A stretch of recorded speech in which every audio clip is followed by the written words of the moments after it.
told them what I was telling you, and most of them are members as well. So they understand the purpose. They understand I spelled it out. And there's some formulas in there, but for the most part, they're individually written letters. They take their own time to write. They feel that strongly about it. I noticed Father Brad Cunningham here from St. Timothy's Anglican Church is weighed in your favor here. What I think you actually live. Yeah, I live. What distance separates your residence from the stuff you do for block? And having lived down there, have you seen any danger, any of your kids, or just you seen? No. Heard of anything happening to them? The sheriff's been on there years. And I always ask the question of both sides. How did you go about gathering your your petitions that we have here? We had Rock on the Ridge, which was a big bunch of live bands open to everybody, using their own answers. Okay. Chairman, I think that's all. I just have one. So you really only have street level parking for your restaurant. Yes, there's only there's parking lot behind it. Okay, if you look on the map there, you see where you start the Brickhouse building. It's a little. There's 98 spaces there. At the end of the parking lot. On the Brickhouse, like where the CK is that where you looking? Yes, if you look right where the R is. Okay, you see the R is. Yeah. And that space right there, about R and a I. Yeah. That's 98 spaces. At the very end, there's 45. If you go over by, there's 45. Right across from the Brickhouse, there's 20. Right next to it, there's another 12. And on the street, there's, they tally them up. If I park at McCain Mall, I've got to walk 200 yards to get in. After this was nice, very much at Market Street, the Presidential Building. If you go down that street, there's not a lot of parking. The parking is blocked and half over. And we've seen what happened on Market Street. That's what's happening. This is food as good as it seems like nobody they'll walk around. That's what I hope for. Okay, Mr. Hope, do you have any other questions of this gentleman? All righty, thank you very much. If you'll call your next witness. Mr. Freeman. Former candidate for governor, we always appreciate you taking time to show up from your schedule, Mr. Freeman. Thank you, Mr. Fuller. If you'll identify yourself. State your name and address, please. My name is Woody Freeman. I live at 3605 Augusta Cove in Jonesboro. And how long have you been a resident of Jonesboro? Well, 1 year in Vietnam, 4 years in college, so that subtracts from 60, so a long time. And you're familiar with the proposed establishment? Yes, I am. And you also been a doctor? Yes, I do. And can you tell the court, the commission, what you feel about if they grant this, what it does, and give them a general view of the economic situation, similar to what, different and similar to what? Sure. One of the things that I have seen growing up in Jonesboro, as Mr. Holt says, was the decline of the downtown. I mean, as in most rural cities, you all know, you start seeing plywood on the door, and two boards holding that up. And Jonesboro was in that state of decline. It really was. And now with some restaurants that are fine dining restaurants, and the buffet is a really nice restaurant, but the fine dining restaurants that are downtown are bringing in individual companies from around the world. Alberto Culver is a brand new company that we just received in Jonesboro. They bought 80 acres and are going to employ like 500 people. The executives of all the companies are coming into downtown and seeing a revitalization, a renaissance of downtown. That makes a better impression on people bringing jobs. And if you can see a really fine restaurant where they can take their clients from Japan or from Europe or wherever, from New York, and they bring them into a nice facility in downtown, they're more than likely going to stay in Jonesboro or bring their companies to Jonesboro. So it's an economic thing to me. And it's exciting, it really is exciting.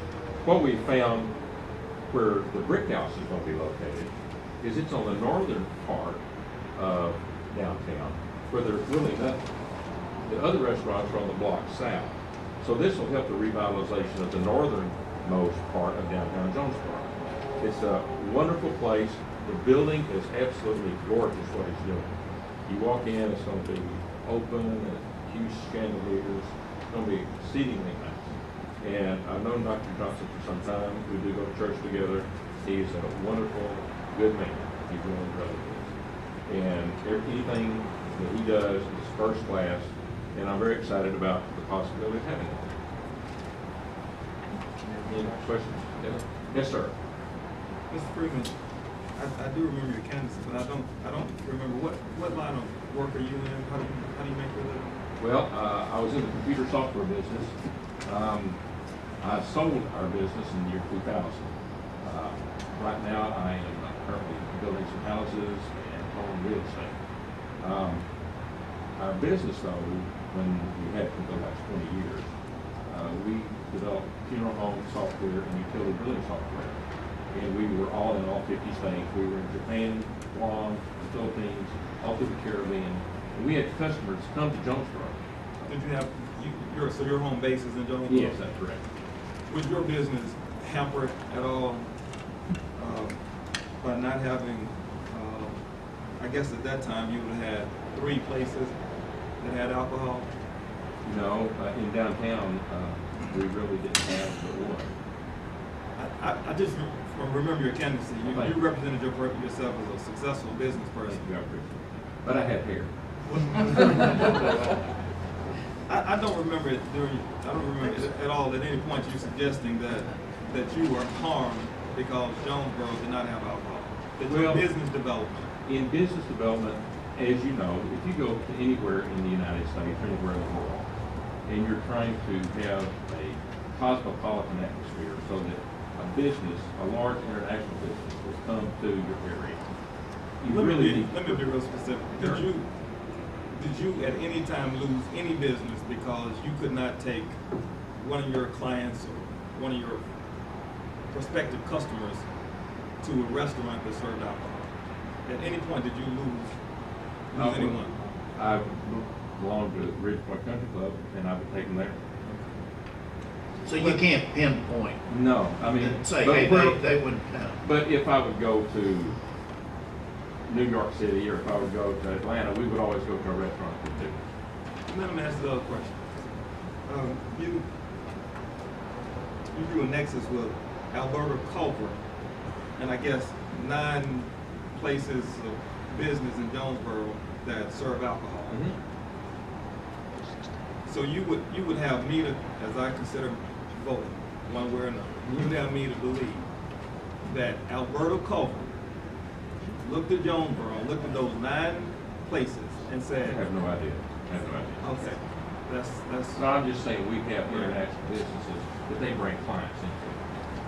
But you drew that nexus as if they somehow. Well, I mean, I have no idea that they, never met any of those people that I would just. You think it's important to have that? Oh, sure, That's what you- sure. Okay, that's, I can just almost bet you never cared for all you do. Oh, that's true. That's true. That's true. okay, any other questions of Mr. Freeman by the board?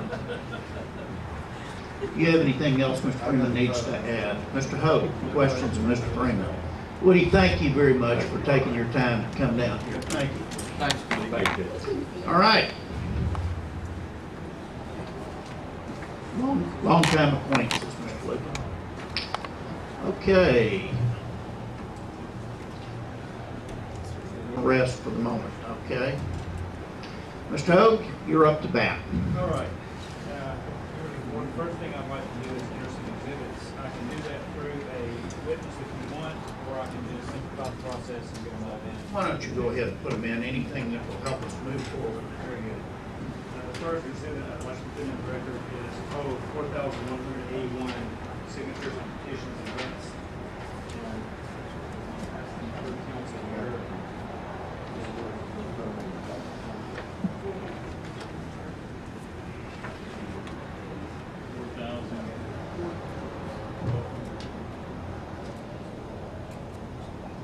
4,180.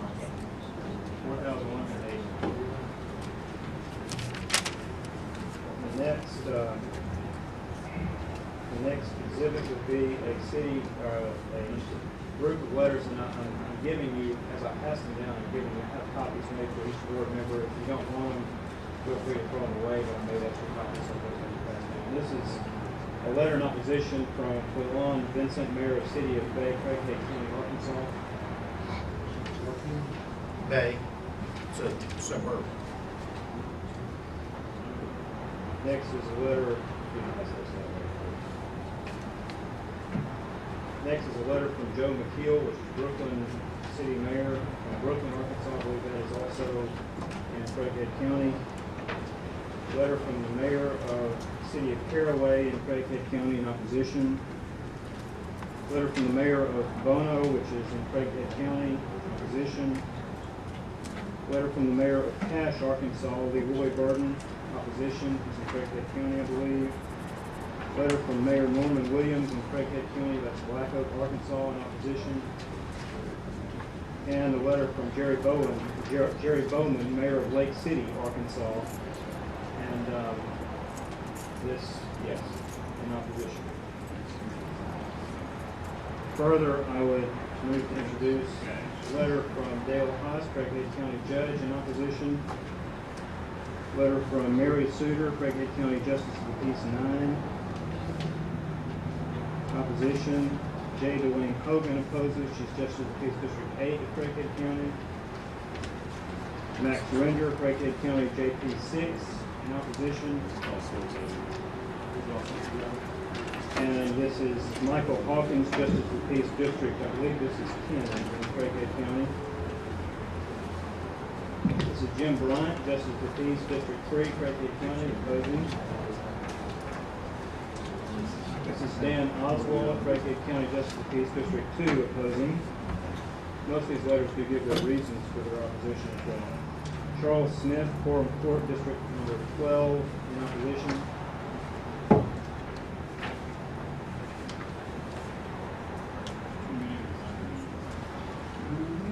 I'd also like to give you a letter from Danny Beavers. He is often here to testify in opposition. This time his wife is having surgery, so he's issued a letter in opposition.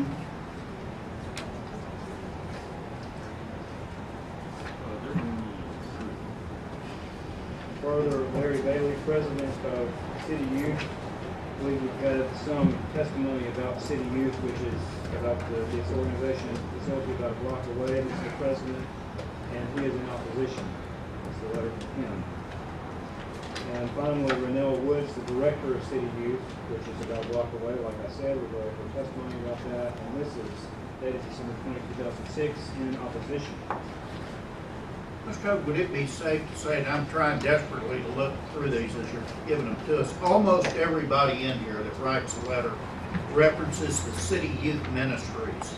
Are these mayors and JPs, have they got children or kids that are benefiting from City Youth Ministries or what? I mean, almost all the JP ones support or 200 yards, and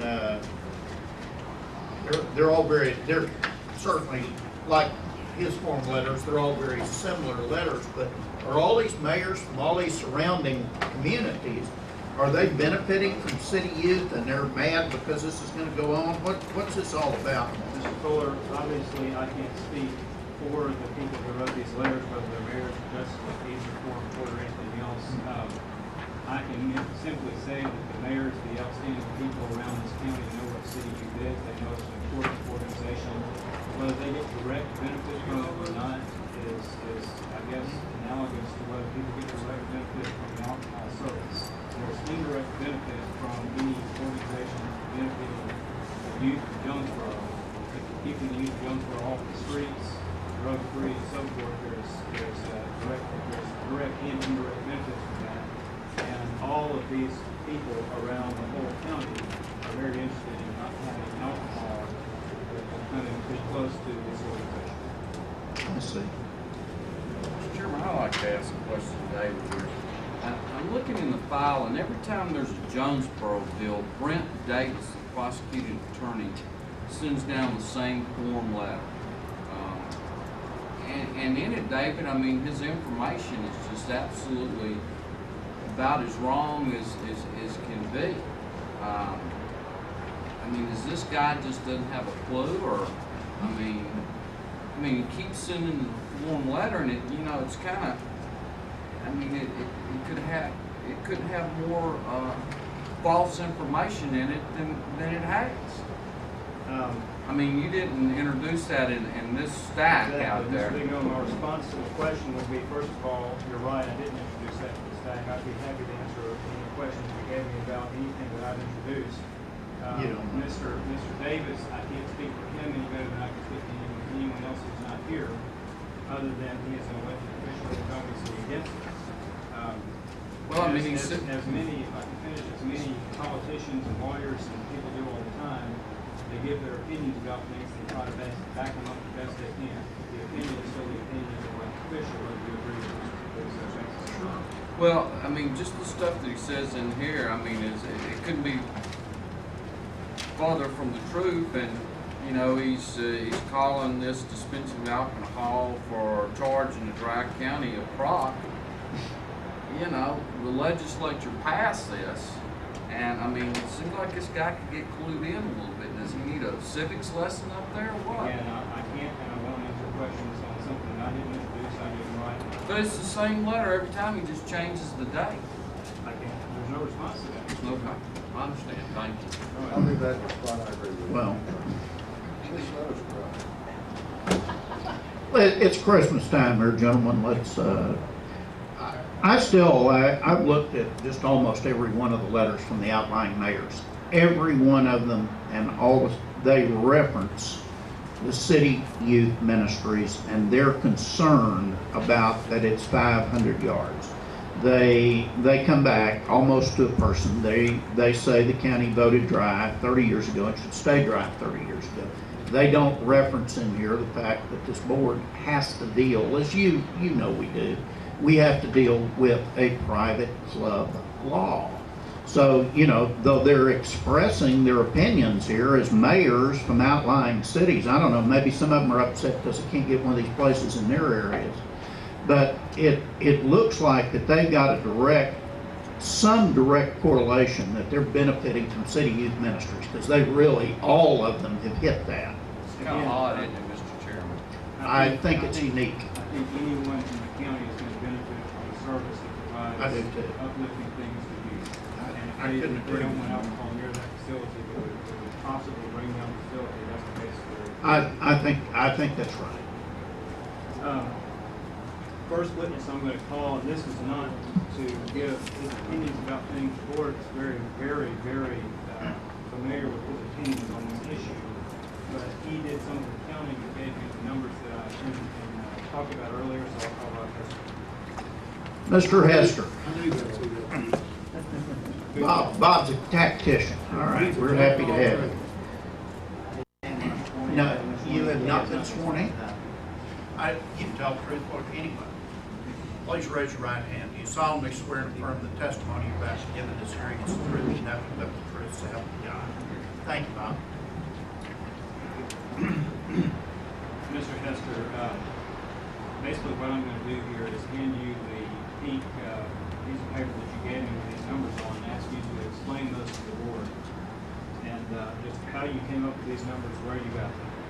A couple days I didn't have anything to do, so I went down and I counted the people who went into the customer center for the restaurant.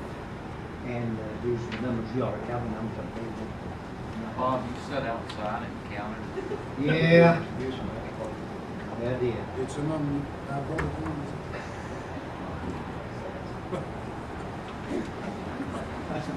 Bob, you're dedicated. I gotta give you that. It's about the only thing I got going for me, to be honest with you. It's Christmas time. What, Bob, how long? Let's see, you can say it, and I didn't do all of that, 2 different days, so, it just kind of. What time frame, Bob, did you do your counts? I've got it, did y'all get a paper, did you? I don't think we did. On November the 9th, from 10:30 a.m. to 1 p.m., and that was like a minute an hour, whatever. And then on the 17th, from 3:30 to 9. And it's not that hard because there's, you got girls here. Yeah, they're all right there. Speaking to the. Oh, I'm sorry. You're I got about- always needing us to speak. I into know, the I mic. gripe about that all the time. Here I am doing the same thing. Sorry about that. The police didn't give you a hard time for loitering out there, thinking that you were up to something? I'm kind of concerned about it a little bit, to be honest with you. about the bombing, did they? I was a little bit concerned about that, but no, they didn't get me. Okay. Is that? Okay. Now that we've established that Bob, now that we've established that Bob did these numbers, I'd like to hear these numbers again. Okay, Mr. Hester, what I'd like you to do is, we don't have copies of this for everybody, so just work your way from the top of this sheet to the bottom, explain what you have here and what you have. Okay, the number of customers at Sheffield's, Julio's, and Carol's on November the 9th, from 10:30 a.m. to 1 p.m. I'm sorry. Was Sheffield's had 47 customers at that period of time, and Julio's had 8, and Dasher, Piero's had 32. And then I think it was the following Friday, not the next day, but the following Friday anyway, the 17th. The number of customers at each of these places was Sheffield's had 73, Julio's had 32, and Piero's had 36. And Sheffield's had a party. They had a party. I guess it's party something, but a bunch of folks showed up there at one time, like 40. I think about 40 people at one time, and that was part of those people. Did you get those? Yeah, let's take the upper number here of that one, which was a weekend, I think, Friday. And that's probably when they all have a lot more business. And if I multiply, that adds up to 141 people. If I multiply that times 6, that means totally downtown, people going into those restaurants. Now, I don't know if they all drank or not, Right. but to go in and eat, it looks like it looks like if you multiply that times 6 days a week, that's 846 people downtown that are brought in by those restaurants. Now, I don't, we got people saying that's a really good thing, and we've got other people saying it's not a good thing at all. And I don't know what portion of that either. Let's say, you say 70% of those people were to have a drink. That cuts her down to about 560 some odd people that would actually have a drink in that restaurant. How do you feel? Do you feel these 846 additional people downtown 6 days a week, and let's say 70% of them drink, which brings it down to 500, are those people are harming the youth ministry? No. I believe there's potential, and of course we're concerned today about the brick house being as close as what it is, much closer. It's. Well, let's say they pick up the same. If he's got 150 people over there, let's say you pick up. Let's say he's somewhere in the middle of this, and he gets 50 a night times 6. That's another 3. So you're talking about 1,000 people. You're talking about 1,000 people a week, maybe, if he doesn't take any business or rob any business from these folks. So, and then figure 70% of those drinking, so you're still talking about around 700. JJ's doing real calculations over here. He probably did better than I did in math, but that shows about 700 and some odd people that would come downtown and probably would have a drink. I could graduate math patterns at the University of Arkansas, so take that into account, but I can't operate a computer. A calculator. If you took that 846 people a week, average ticket down there $25, and then you said that times a month and times 12 months, you got over $1 million going into the economy down there. And then you take that $1 million, take the sales tax off of it, which is what, being Jonesboro, what, 8%? So you got 8% going to tax revenues. You've got $1 million going in the economy down there. I mean, that seems to me like that'd be a heck of a deal for Jonesboro into town. That's a lot of Well, money I coming think, in. I think you need to consider the fact that some people will not go down there because alcohol's You down think there. they're losing some money as well, Well, Bob? I don't know about losing, the balance, I have not a clue about that, but I'm not looking at the books and I don't know about that. But I do know there's some people who would not go. I'm one, but not just me, other people who will not go because of that. So you've got to balance some things out there. You can't just say this is all one way, I don't believe. Well, it wasn't going down there anyway. There wasn't nothing down there. Man, it's $1 million. Well, You had I the don't, economy down I there. kind of, sitting back there, it sounded like they were leading y'all to believe that there was nothing but a bunch of boarded up buildings down there, and that wasn't the case. Peggy's Jewelry was down there, they moved out. I've got a thing there that shows a bunch of businesses were there moved out. There's a bunch of empty buildings right now, but I've never seen that place when there was a bunch of boarded up buildings down there. To me, I think they're misleading y'all. I've never seen it that way. I don't. Well, there's some vacant buildings down there. There's some for rent, some for rent. The ones that seem to be more for rent or lease are the ones that are up here in this vacant, in this area where he's wanting to put this. It looks like the ones, to me, this is what we're talking about here. It looks like the ones, it looks like it's filled up down here around Heroes and what have you. There's 2 lease spaces on that. Nevertheless, I mean, it's our job to consider all aspects of it, not just the economic aspects of it, which is why I keep asking about everybody involved with city youth ministries and what have you. I mean, I'm trying to give you a little something to hang your hat on here, I guess. I've asked all the substantive questions of Mr. Custer I need to. Mr. Okay. Custer, however, did you produce this chart and this photograph? Yes, I did. And at this point, if counsel for the ABC has a copy of that. Okay, I think you need to get, Well- that's this one. That one, I think you got all, I brought you all kinds of stuff down here. this is all I have.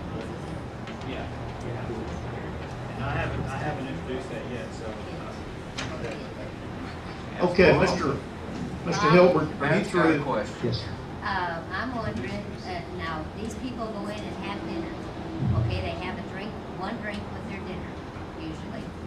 Okay, so how are they going to influence these kids at the youth center in a bad way? I mean, Well, I don't know. I don't. Ms. Scalia, I really don't know. I mean, I've got my opinions, and that's, I've No, got it's it. good, But, if I'm not mistaken, there was an issue with someone in Julio's here not too long back where they were drunk, where they came out of that place drunk, where they were drunk. I won't stake my life on that, but if I'm not mistaken, and if I'd have thought, I would have checked on it. But I'm Well, not, I I'm not checked, convinced. I'm not convinced that they just, will have one drink. If that would be the case, I'm not sure we would even be here in any instance if people would go in and have one drink at a restaurant. That's Well, some Bob, of them don't. I asked our ABC to take a look at how closely they work with the Jonesboro PD, because we don't have anything in a record right now on that particular subject that you're talking about, I don't think, or at least they told me we didn't yesterday. So I'm not lying about it. I You're familiar with wouldn't it. doubt that a bit. See, Well, what happens is the local PD doesn't always work with us. Something happens, somebody gets a ticket, they get written up, and we don't always find out about it, sometimes for 90 days or something Well, it like may that. be something I read in the paper, but there's Could something be. I just, like I say, wouldn't. Well, if it gives you any solace, I've got to call into our enforcement director to make sure that all the Jonesboro things are taken a pretty close look at here. I because appreciate that, but our point is that if everybody went in and just had one drink, even if they just went in and had one drink, didn't eat, it wouldn't. But we're not convinced that everybody's going to do that. Can you cite for me one instance where any of these restaurants have caused specific problems at City Youth? No, I can't. Well, the reason I ask this is I guess we've been here on 3 of these, now on the 4th one. And I mean, I certainly respect your right to come in here and advocate whatever you want. But we've heard how this city youth, I mean, it's gonna be burned to the ground by these drinkers. But you can't cite to me one, no. No, Mr. Digno, I'm gonna object to that. You've never heard that they're gonna be burned to the ground. Nobody This is- said that. This is a hearing.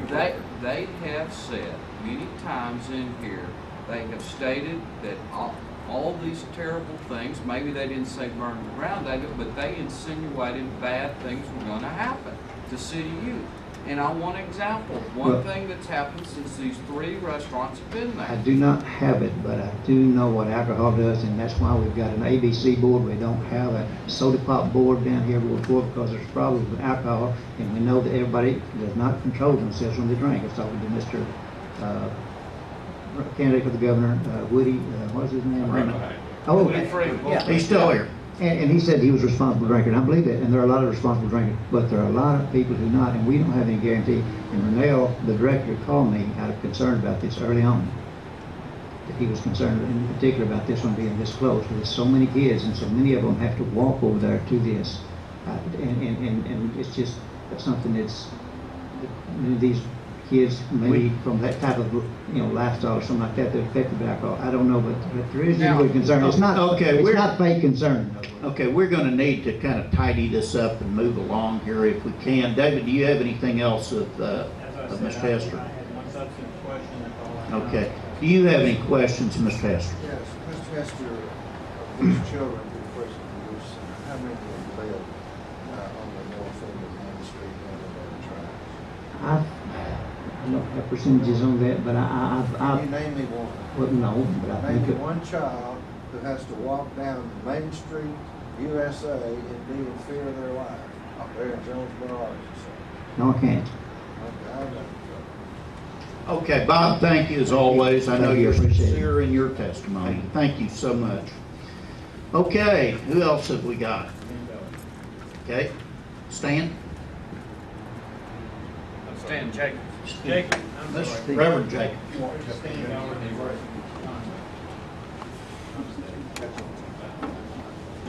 We're all committed to at least one. Mr. Ballard, Mr. Jacobs, please state your name. My name is Steve Jacobson. Jacobson, you have testified here before. I would ask you just to explain to the board what you do for a living, why you're here, and what's your position. I am pastor of Friendly Hope Baptist Church in Jonesboro, located at 4015 Friendly Hope Road. And as that great theologian Yogi Berra would say, here we are, deja vu all over again. But I don't know if I'm on that map. We're not in downtown Jonesboro, no. No. As I have stated before, when I've come before this board, this is a dry county. One of the reasons that you gentlemen, lady, you folks turned down the application from El Chico's was because the area was well served by the private club that is there, O'Charlie's, directly across the street. I would submit to you that with 3 private clubs already in operation within a 2-block radius, I think downtown is extremely well served.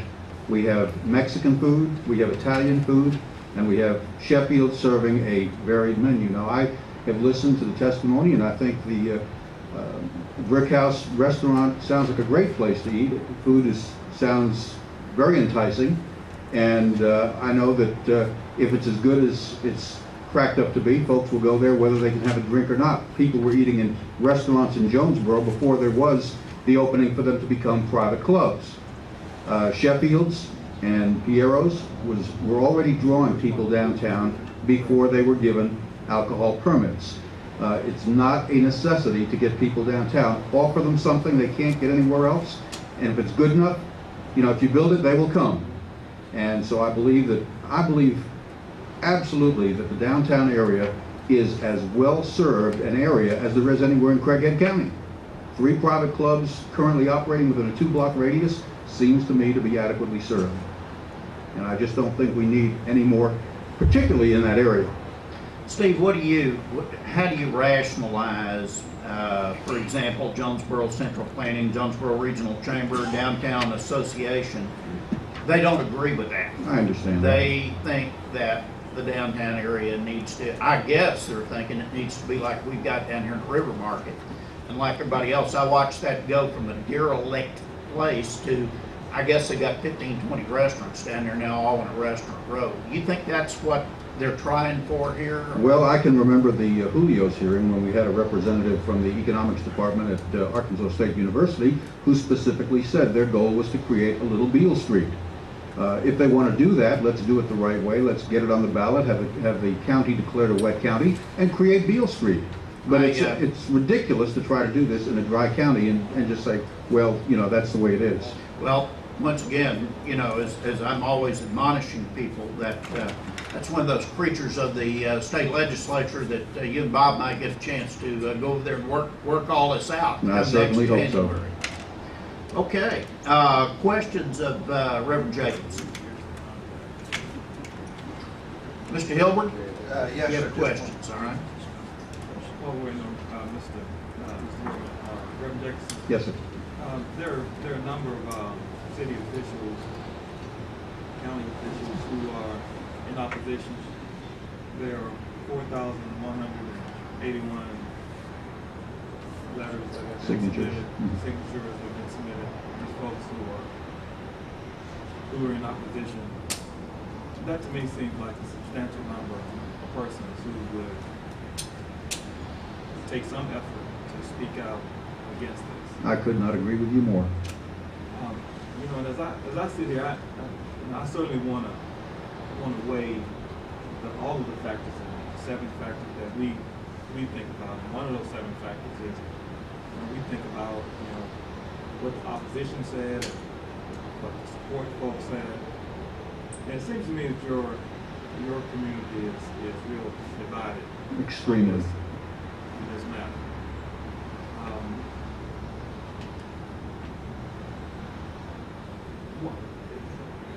Would you say that those persons who, I don't know if you have any statistics on it, the persons who are against this, would you say they're in the majority or the minority? Well, all I can go by is the last election, and although that was a long while ago, that was the majority.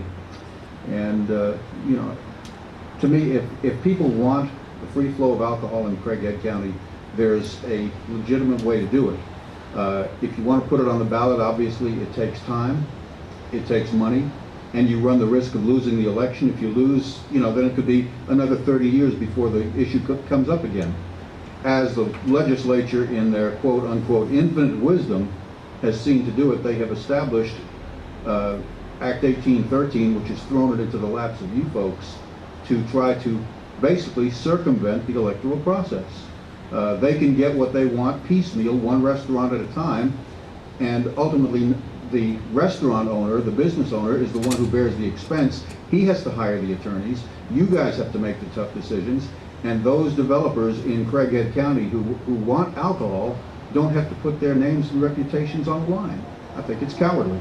Well, you have, I mean, just it seems to me you have some citizens who, 4,000 of them who sign up. And then you have a number of letters from politicians who get elected. And those people say we are opposed to this. And then you have the business community who say we are for this, for economic purposes. Who should I listen to? Well, ultimately, you have to look at the evidence yourself and decide, based on the guidelines that the legislature has given you, what is the right course of action to take. I think, as it's already been mentioned, that we might point out that downtown Jonesboro was thriving before and beginning to revitalize itself before Act 1813 was passed. Act 1813 was not the boon that all of a sudden made downtown Jonesboro come back to life. And to make the case that major businesses and major corporations are going to stay out of Jonesboro simply because they can't get a drink, there's simply no evidence to back that up other than, you know, personal viewpoints. Opinions, you know, they're like noses. Everybody's got one. They all work about the same. It's just that some seem to be more prominent than others. And we have, you know, there's never been any evidence issued or brought in before this board that indicates that there's been any loss of corporations wanting to locate in Craighead County because it is a dry county. It's simply not there. Let me say something to those folks of you who are here for the 2:30 hearing, Kevin Goodson hearing. we're running a little overtime, so you'll just have to bear with us here. Sometimes we do that. Okay, How long have you lived here? I've lived there 4 years. 4 years? 4 years. You know Horace? Well, it doesn't take a rocket scientist, Horace, Tony. you lived there 4 years, and what people lived there 20 years? That's it. Absolutely. And let me just point this out, Mr. Ellis.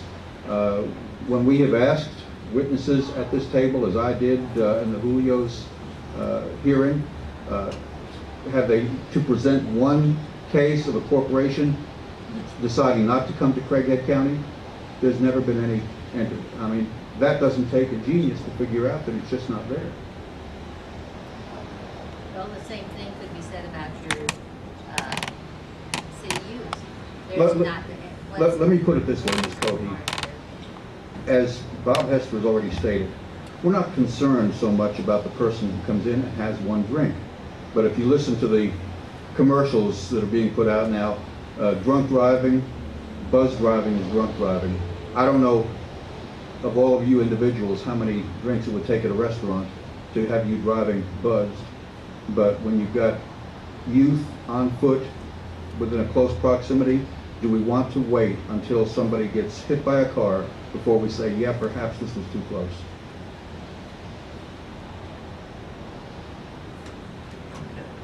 thank you, Steve. Yes, sir. Reverend, I'm an old Margaret, and I'm traveling. I don't see that many home children down on the north end. Well, you should have been there. You should have been there when the skate park was operating. I'm talking about today. I mean, when I cross the railroad track, I don't see that many homes in close proximity where a child is going to be walking to use. Well, maybe you ought to go over to the other side of the bridge to North Main, because there are a number of homes there, and it's not that far to walk. Well, okay, now, you're telling me then, is that where the bulk of the children come from that go to youth center? I can't tell you that, but I can tell you this: even if they're dropped off at city youth by a parent, there's nothing to keep them from leaving the building and walking across Main Street to go to the Chinese restaurant over there that a lot of the kids congregate at. So simply because they don't arrive by foot does not mean that occasionally, and very often since they're already there, that they don't get out on the street. Okay, now, is it your contention that alcohol is going to increase the propensity for danger to these children? Absolutely. Okay, and there's been 3 establishments put in there, and one's been there for about 5 years, and actually the traffic accidents have gone down. Well, Can you explain? I don't begin to be able to explain it, but well, as I say, it only takes one child crossing Main Street to be hit by one car before we have a situation. And clearly, if alcohol was not a problem, you would not have all of the public service announcements on radio and television discouraging people from driving under the influence. If that were not an issue, we wouldn't be spending the money to promote that. What have you done in the way of opposing cigarettes? Well, Which do you think's more dangerous, children smoking or some guy getting drunk in a restaurant? depends on whether the child is the one doing the smoking. I've heard about a lot of people being pulled over for driving under the influence of alcohol. I've never heard of anybody being pulled over for driving under the influence of nicotine. I just don't think it has the same effect. Long term, no question about the effects of tobacco. Okay, is it your contention that the only way to solve this problem is for probably just do away with alcohol? No, my feeling is, I mean, from a personal standpoint, I wish there was no such thing, that we didn't have to deal with alcohol. But from a realistic standpoint, if the people of Craighead County want the county to be a wet county, there is a way to do it at the ballot box. And let's open it up for every restaurant that wants to be able to compete and serve alcohol. If the people of Craighead County want to be a dry county, that should be their decision, and it should not be controlled, with all due respect, by a 5-member board that does not live in the county. Have you ever been educated on, you ever read Henry Ibsen? No, I have not. Henry Ibsen talked about the tyranny of the majority, and where they're trying to dictate how other people live. Well, unfortunately, we live in a system that is ruled by majority vote. That's what a The majority of the democracy is. legislature is permitted this board to grant permits. And so that's a legal way to do it. And unfortunately, the majority of the legislature do not live in Dry County. Okay, and like I say, people in Bay and Bono and Lake City don't live in Jonesboro either. do But they live in Dry County. But they don't live in the city of Jonesboro. What happens in Jonesboro affects Bono. What happens in Jonesboro affects Rock City. Affects Bono. Yes, it does. Yeah. You're here. Would it be safe to say that the primary reason you're is because you, as a pastor, and based upon your religion, believe God is all good? Absolutely. Okay. But I don't stand up here and insist that you can't go have a drink. I appreciate that. Oh, I don't. Thank you. Probably half his members. All right, we're gonna move on here. Not in my church, they don't say. Thank you very much. Yes, I do. Okay, Mr. Hogue, you have other witnesses. Okay.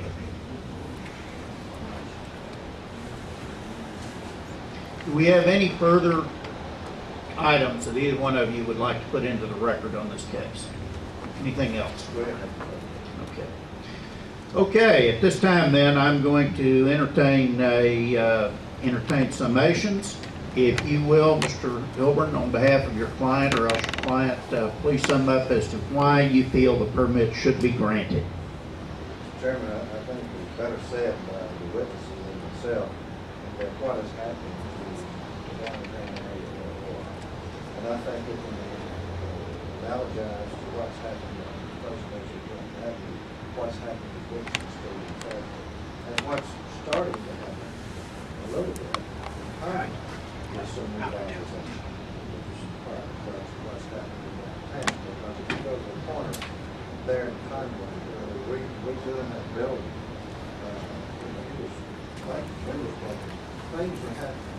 We went down the east end, what I call it, the east market. That's what you're putting. I mean, that was a deserted area, that's the warehouse. They are building, what they're doing is bringing people downtown. And it all started with restaurants. It started on Dixon Street in Fairfield. And that's what started in Jonesboro Street, to revitalize it. Now, that's so it's not, but it's a good reason. It's a good reason. And each one of these particular institutions are doing good things. What he's proposed to do with having centralized the children who are learn wicked, and in conjunction with the firefighters of the city. If you can use this vehicle to help those people, and at the same time provide to the citizens. And I understand from a religious standpoint why these people, they're entitled to the right to believe in. I'm not taking it away from them. But by the same token, if these people were a real danger, that's what law enforcement is all about. But that hasn't happened in the best evidence of what we're presenting here today. The accident rate is actually going down. I don't know how many people, you're talking about a rejuvenation, I like a revitalization of an area that needs it. And it helps those people. And the numbers, I thought that was very conservative, $25 a head to come in there. I would think, particularly in Sheffield, I know more about that than the other two, but you're talking about $40 a head, an average, and that's conservative. I represent here in Alaska. We're talking about $50 to $60 a head when they start going around per person. So I think it should be, I think it will serve the public convenience advantage. I think there's room for a lot more. 70,000 people reside in Jonesboro now, and it's the second largest city. My town used to be the second largest. We're not anymore. Jonesboro is the second largest city in the state, 70,000 people. I think it's needed, and I think it serves the public convenience advantage. I appreciate your patience. Thank you very much, Mr. Hilburn. Mr. Hogue? As usual, I'm going to walk you through a few of the factors. Before I do that, I want to that the decision that you have to make today is whether this permit will serve the public convenience advantage, not whether someone would be harmed by its granting or whether or not someone would not be harmed by its granting. The decision you have to make is not a matter of how dangerous this would be so much as whether this would actually help. So it's a completely different standard. It's one direction as opposed to the other. I also want to jump into something that we don't usually consider, and I've never actually asked you guys to consider. That's section 1.21.1. You'll notice that in your regulations, the factors, the 7 factors that we refer to all the time, are factors which may be considered in determining public convenience and advantage. I'm going to come to those very soon. Section 1.21.1, which is the very next section, is factors which shall be considered in determining public convenience and advantage. You have the discretion not to consider a single one of the 7 factors that we use